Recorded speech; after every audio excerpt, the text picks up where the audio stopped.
Understanding global education through discovery and exploration. We live in different places, with different time zones and different nationalities.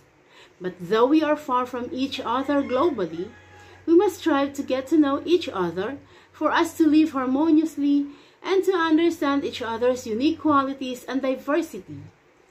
I did not mean to people only, because I also mean those different places, historical landmarks, cultures, backgrounds, language, and other dimensions of the peoples in the world.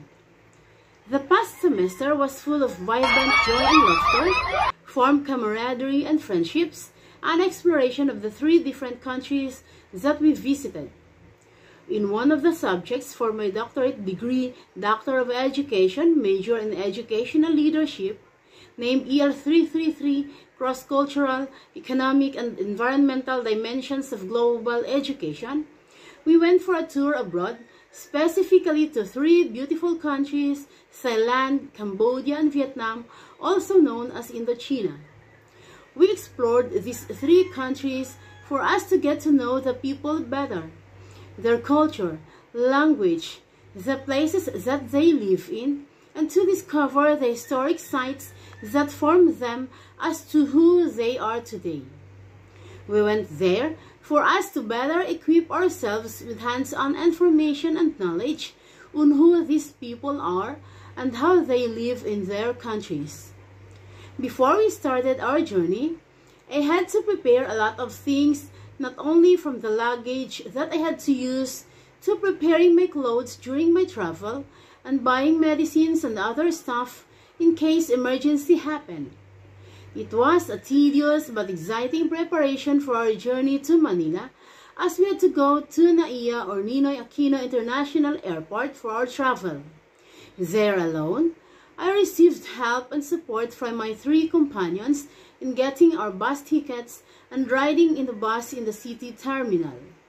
I learned more on patience and collaboration as we traveled to Manila, riding in a non-air-conditioned bus which made us perspire more because of the extreme heat and dust that covered us during our travel. While traveling through a bus, we had many stopovers, and in one of it, my companion left her bag inside the comfort room. When the bus started its engine and left the place, I immediately heard the voice of a woman crying, though none of us inside the bus cried. And so I prayed to God for our safety, and then I instantly heard my companion shouting about her bag being left in the restaurant that we dropped by. The driver stopped the bus and allowed her to go to the restaurant, which was quite far already, and she ran fearlessly to get her bag. I was amazed at God's visions given on me. This happened to me before, and that experience with my companion left me shaken with goosebumps as to how God would not let bad things to happen when a person constantly prays on Him.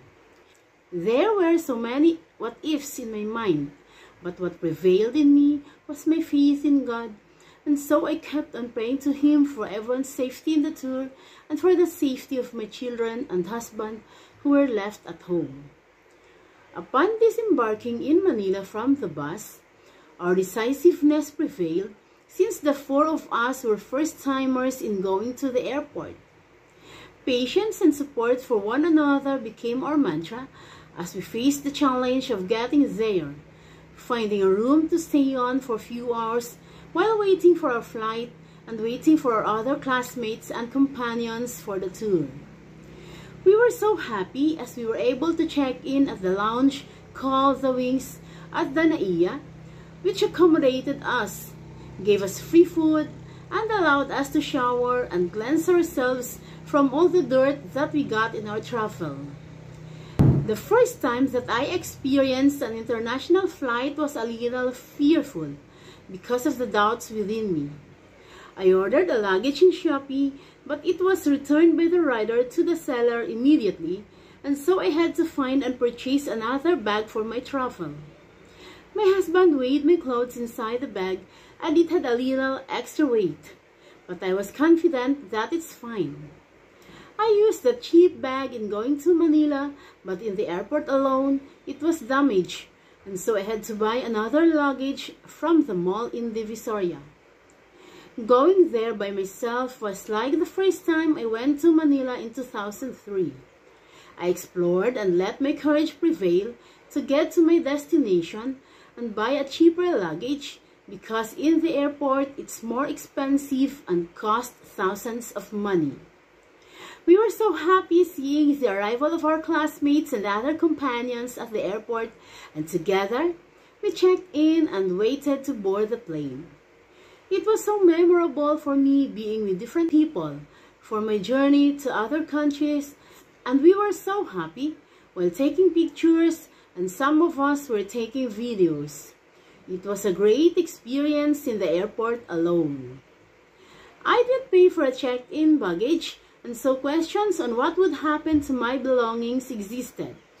But I was unmindful of it because I used to travel via Cebu Pacific in going to General Santos City. My companions were anxious on my belongings, but I was just a little relaxed, and a solution to their anxiety came when the lady at the check-in counter told my companion, Ma'am Shara, that her luggage weighed below the paid amount, and she wanted her to check in another luggage, and so Ma'am Shara checked in my luggage along with hers, and I sincerely thanked her and God for that.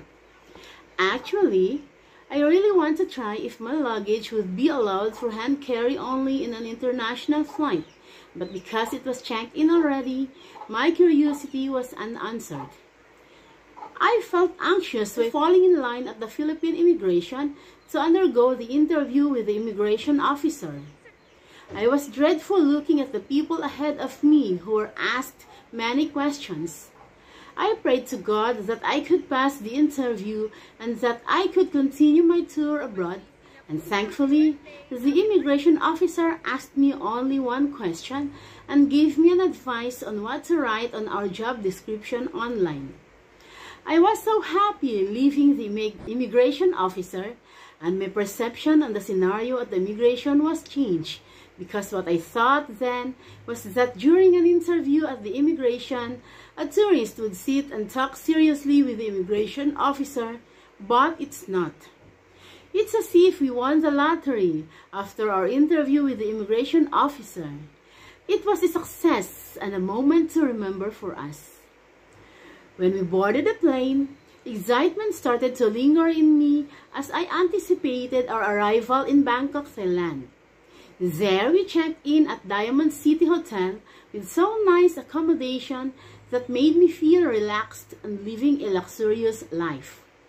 It was a momentous experience in Thailand when we toured the city by ourselves without a tour guide.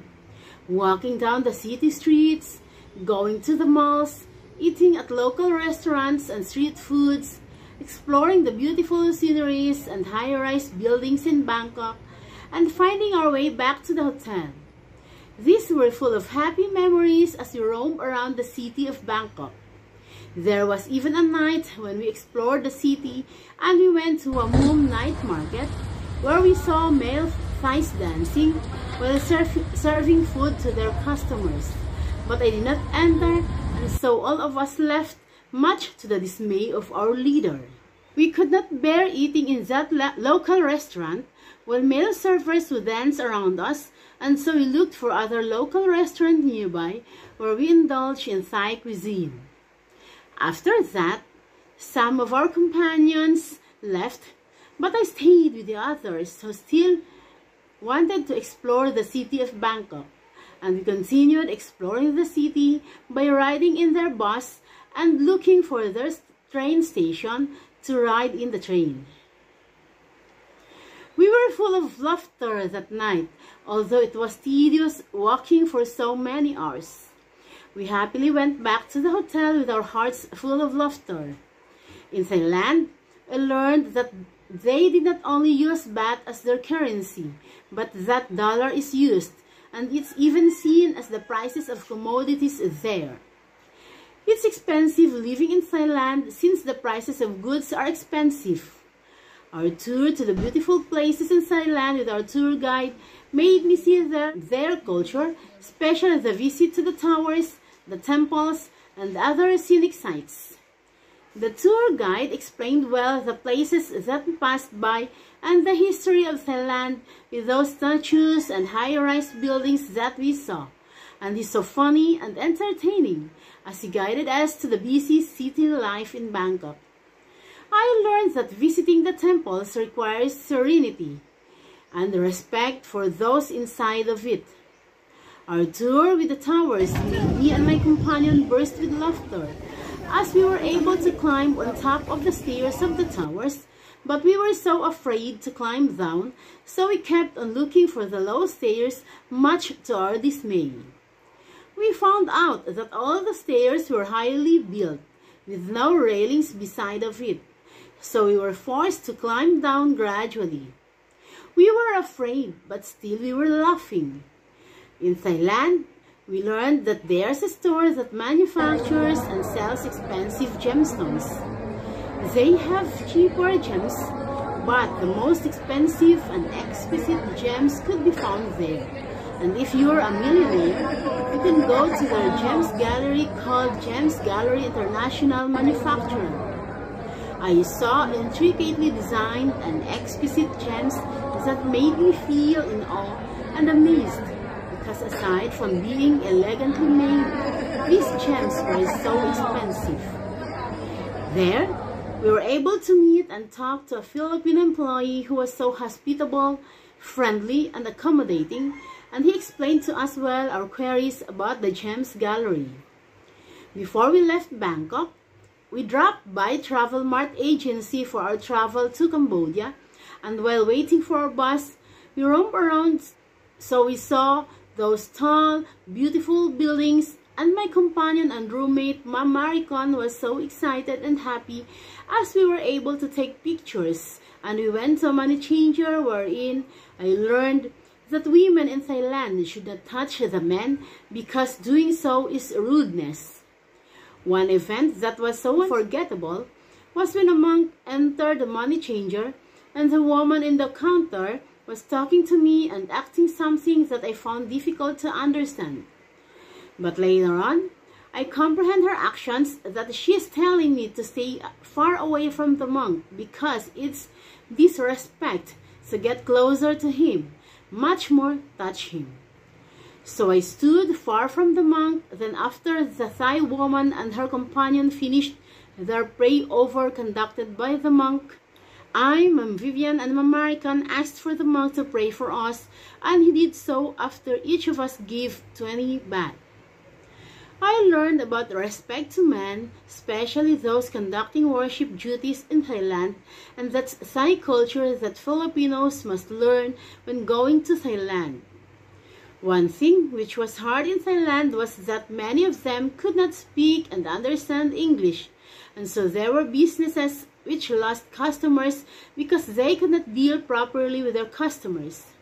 Those who could speak and understand a little English chose to show the menu, and we had to pinpoint the food when we inquired about it.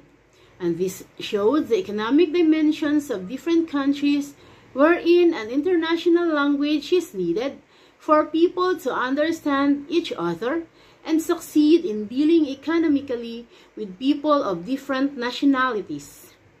In Thailand, I also saw clean city streets, not only the skyscraper, and I admired the beauty and splendor of living there. Even their street foods in the street market amazed me, and it looked delicious as well. But all are to be paid in dollars and baht, so it's expensive. I also learned that in Thailand, there is a specific color for the king and the queen. The bus that we waited did not arrive, and so we traveled to Cambodia via the van. And we were separated into two groups. But I did not regret being with my companions in another van because we were so happy during our travel to Cambodia, as we were so happy singing songs with our lead singer, Ma'am Jessica, who was so jolly, vibrant, and full of good vibes.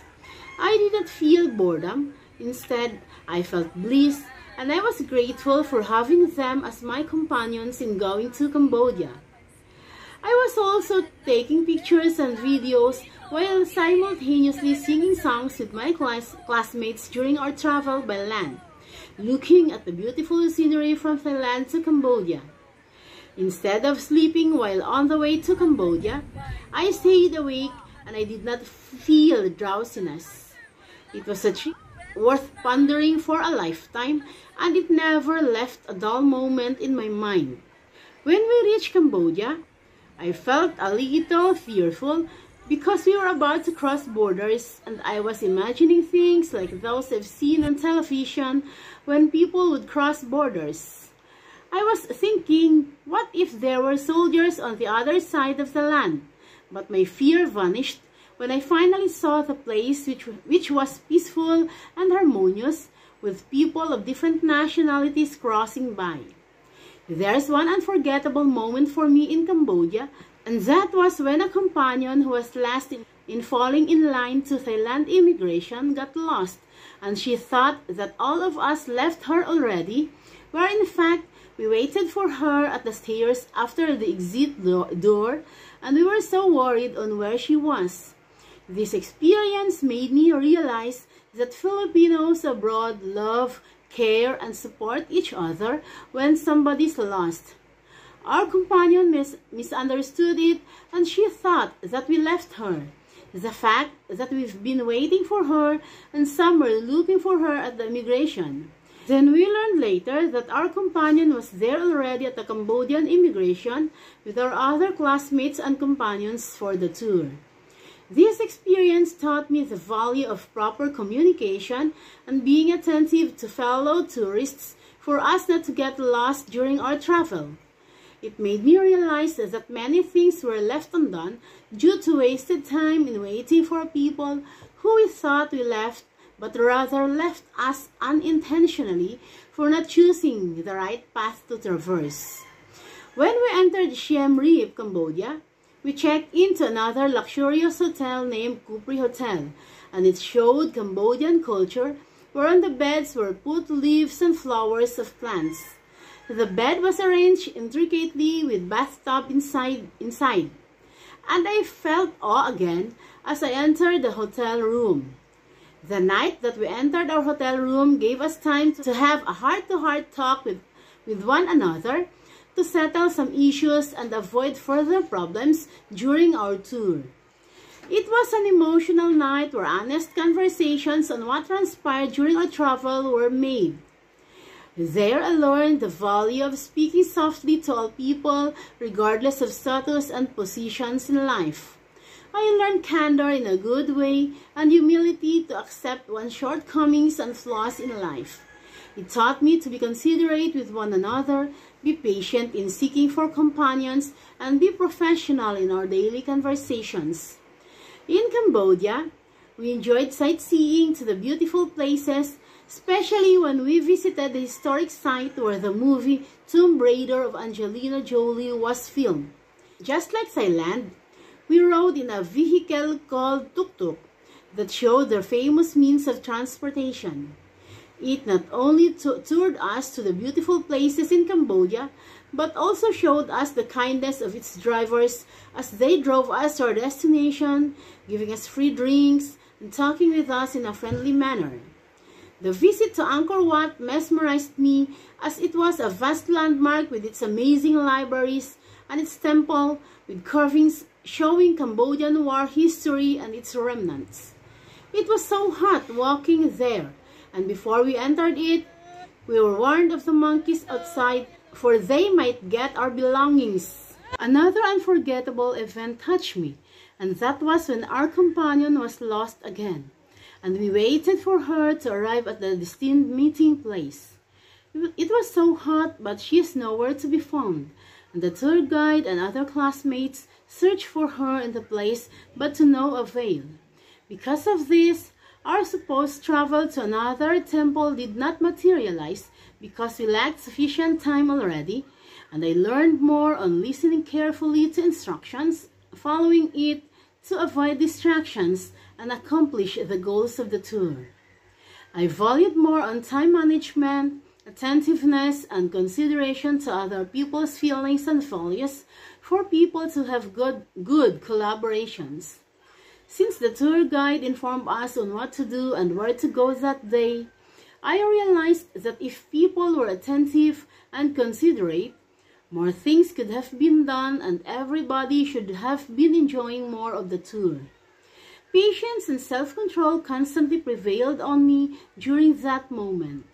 When I heard a companion saying in the vernacular, "We are all students here," I learned humility despite positions and recognitions.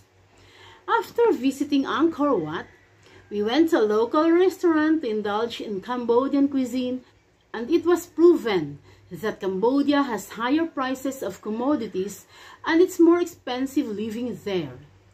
The prices of food were also in dollars, and we had to use either dollars or real in paying for our food and other items. At night, we went to the pub street where we saw the nightlight in Siem Reap, Cambodia. It was lively with its loud and joyful music, with many tourists roaming around and with delicious and some exotic food served for the customers. It's a beautiful place with lots of products to buy as souvenirs for the tour. We enjoyed eating at their local restaurant there. These two countries proved that when Filipinos travel, they should prepare money in dollars because the exchange rates vary upon reaching those countries abroad. I took charge of my lost classmate and companion for the tour, and every time she went somewhere, I would look for her to avoid her getting lost from us, and I was successful in helping the group avoid delays and procrastination. Because of the negative experiences that we had in our tour to Cambodia, our professors decided to have us ride in one bus only, so that nobody's left and we could not encounter problems in our tour. We rode in the sleeper bus in going to Vietnam, and it was a blissful experience as all of us were first-timers in riding it. It was a night full of laughter when we entered the sleeper bus. When we reached the border, I felt a little worried again, thinking about the sceneries of people when crossing borders, but gratefully, I was happy that Vietnam was a safe haven for tourists and they're nice people. We checked in to another grand hotel called Happy Life Green Hotel, where guests should be aware of eating foods left inside the hotel room, for they might pay it. Hotel guests and tourists in Vietnam should learn to inquire on whether foods inside the hotel room are to be given for free or with charge, to avoid misunderstanding and payment of undesired goods and services. It's another economic dimension in Vietnam which was different from the previous two countries that we visited. In Vietnam, I enjoyed riding in the bus while going for a tour and watching those beautiful places and skyscrapers around us. The tour of the Opera House, Hotel de Ville, the Catholic Church in Vietnam called Notre Dame Cathedral, and the beautiful post office was filled with awe and wonder. The post office itself was indeed amazing, with its superb architectural design and with lots of souvenirs to choose from. It was a momentous visit to Vietnam when we went to the remnants of the Vietnamese War, previously called Museum of American War Crimes, but now called War Remnants Museum, where we saw not only war vehicles and cannons, but also pictures of Vietnamese people who were victims of the American invasion. I read the stories written on the walls, and it was so touching and full of goosebumps as I looked at the pictures of people who suffered at the hands of abusive American soldiers. I was teary-eyed watching the pictures and reading Vietnamese history. It was like living in Vietnam when American invasion happened. Another thing that I could not forget in Vietnam was when we were waiting for our companions, who were still inside the market called Tan Dinh Market, to buy souvenirs for their loved ones. We were near 7-Eleven, and while waiting for the bus, we had so much fun talking to Vietnamese vendors. Some of our companions bought fruits and we ate it there, and while bystanding, Mom Vivian made some funny things like acting as a fruit vendor that called passers-by while trying to persuade them to buy fruits. It was a hilarious moment where all of us were laughing loudly. The Vietnamese vendors even laughed with us. It was so enjoyable that even the foreigners reacted to the acts shown to them. All of us there were bursting with laughter, and before we left, the Vietnamese vendor told us to come back the next day. But I responded that it's our last day in Vietnam, and we would be leaving at night since we were going to the airport already. I told the vendor that we're Filipinos from the Philippines. It was like all of us there, Filipinos and Vietnamese, were the same in culture and beliefs when we shared those hilarious and blissful moments. In Vietnam, I valued more and respect which should be shown to all, though we're having jokes with peoples of another nationality. I admire the Vietnamese for being so kind, but the prices of their commodities shocked me as these were in thousands and millions of dongs. In Vietnam, Philippine currency is accepted by some stores and vendors, and it's cheaper living in Vietnam compared to Thailand and Cambodia. But when going to local restaurants, Filipinos should be aware that bringing drinks such as bottled water might cost them a lot of money, as these are not allowed but must be paid once brought inside. The restaurants in Vietnam served us delicious and palatable foods, and I enjoyed it a lot. Before we left Vietnam and while riding in the bus to the airport, I enjoyed discovering the real gender identity of our tour guide. He made all of us laugh when he revealed his identity with respect. It was so hilarious, and all of us were boisterously laughing when he finally showed his inner self, and that's the beauty of living an honest life where anyone could accept themselves openly and with integrity. What amazed me in our tour was that all the drivers were not reckless, and they drove us carefully to our destinations. From Thailand to Cambodia, then Vietnam, all the drivers were respectful and careful drivers. In the airport, before we left Vietnam, we encountered a misunderstanding with our fellow Filipino tourists, and it taught me the value of proper communication, talking softly while explaining, and avoiding troubles in the airport. As what I've said to a fellow Filipino tourist in the airport, we are all Filipinos. We don't have to fight with each other. We can live peacefully and harmoniously in this place. At that moment, in the airport, I learned that humility is a key component of having a peaceful relationship with one another, and that big minds don't argue with small minds. Lastly, when going abroad or anywhere in the Philippines, dress the way you want to be treated.